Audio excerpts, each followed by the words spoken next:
Hello everyone. In this playlist of videos, I'm gonna try to make some application for renting apartments, something like booking, but something will be different. We'll see. We will be trying to implement a clean architecture. I have never done clean architecture before, but we will try to implement that. Hopefully, learn it.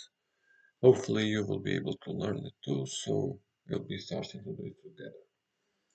The application will be called Rent Me, and we will be using dotnet, dotnet 8 probably we'll see as backend, and for frontend we are going to use nextjs because we're going to utilize some SEO features that are good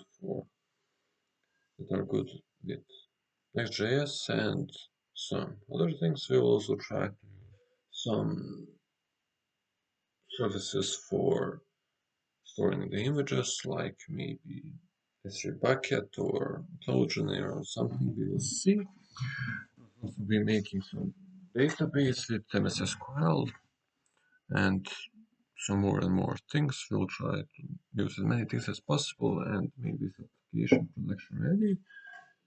So you will have some nice tutorial and learn how to do production ready application. We'll also try to use Docker, maybe not for production, but at least to make some images and to maybe make some cluster, but we'll see.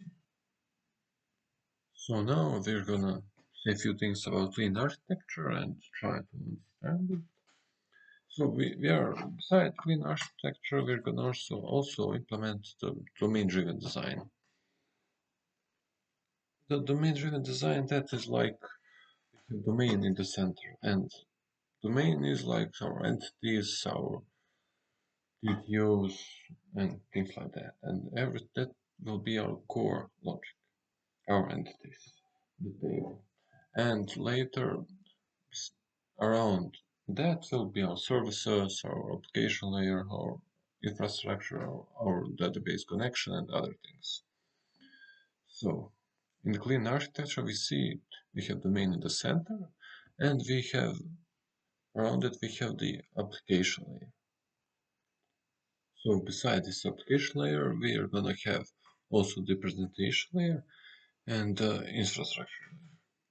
These layers, for example, in the infrastructure layer, there will be like services, database contacts, database connection, and other things. Also in the presentation, there will be like UI or controllers and things like that. And in the application, there will be some common logic that we will be going to use.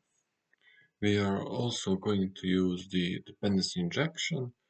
So that means that when our domain, we are going to make some separate projects, like project for domain, project for application, project for infrastructure, and project for presentation. And we're going also to make some client app with nextjs, but we'll talk about that later. So with that dependency injection, we are going to have the domain layer that's in the center, and it will not going to be referencing any other layers or any other projects, but every other project is going to reference the domain layer.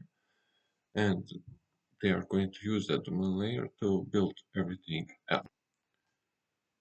And we will also try to use some patterns like CQRS that would separate our commands and queries, but we'll probably have only one database, not two.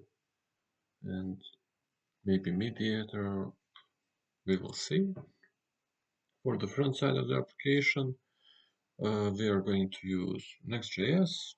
We'll use Next.js because SEO will be really important for us in this case, because we'll need customers to be able to see better our application, our hotels, our apartments that will be visible on this website.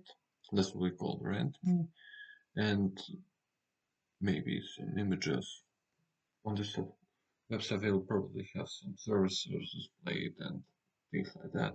Google Maps, we'll see.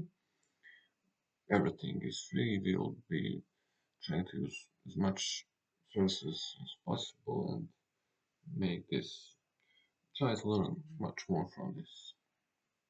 And also maybe sitemaps, everything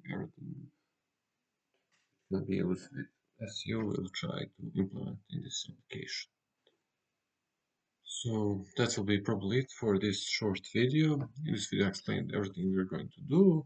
In the next videos we are going to make our solution, make projects, implement that clean architecture, or just the skeleton. We'll be making some short videos, maybe 10-15 minutes, we'll see.